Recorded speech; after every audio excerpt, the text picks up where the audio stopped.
The first thing you're going to need to do, we will at some point get you to find your first client. Now, your first client, we call them a case study client. To get certified, we'll get you to actually work with 2 case study clients that you submit through to head office. We give you some feedback and have a little bit of a look. And at the end of those case studies, you become a certified SYSTEMologist. You can still go out now while you're going through the training and introduce yourself as a SYSTEMologist, but you don't become a certified SYSTEMologist until you've actually submitted your 2 case studies.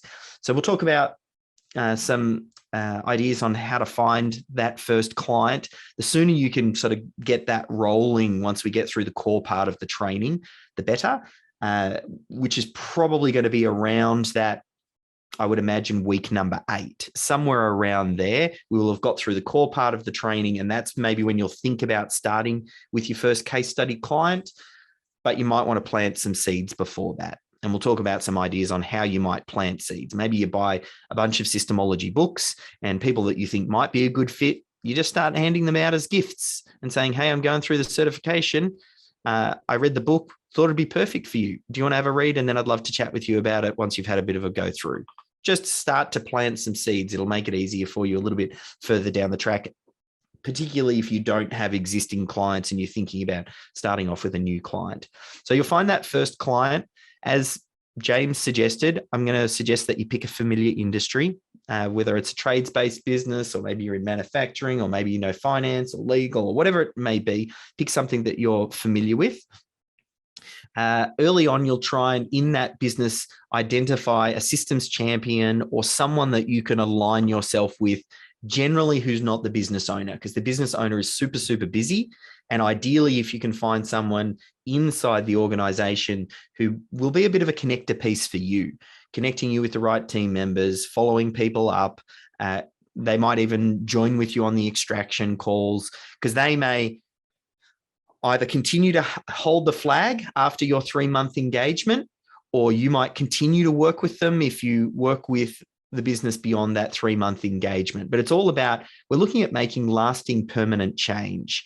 So we don't want to be the consultant who comes in, creates a bunch of systems, puts them into a folder, walks out the door, and then everybody forgot 3 months later what the consultant actually did. We want to try and figure out who in the business is going to continue to drive this forward, because it's about building and changing culture. So that's why I was a little bit excited. I think, when we were talking about some organizational change earlier, and we'll lean on some of the group to talk about some of their insights for organizational change, because that's what you're there to do.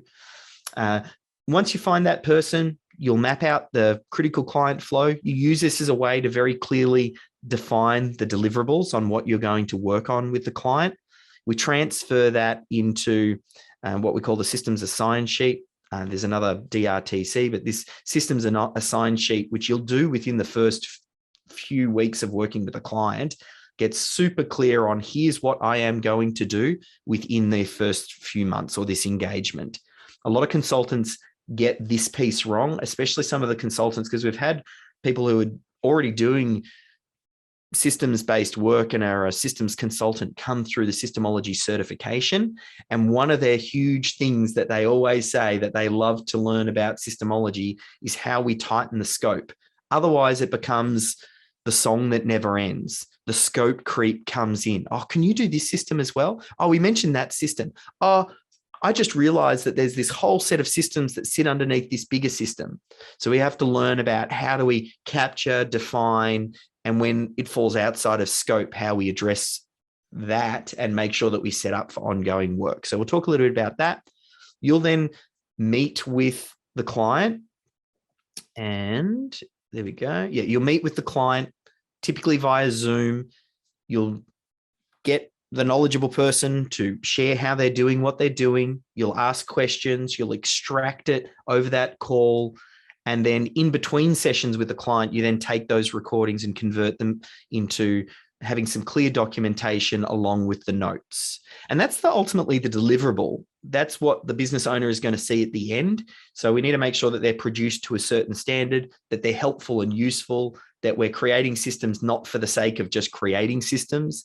We're conscious that someone is going to look at these and someone will use them, and we want them to be helpful and useful.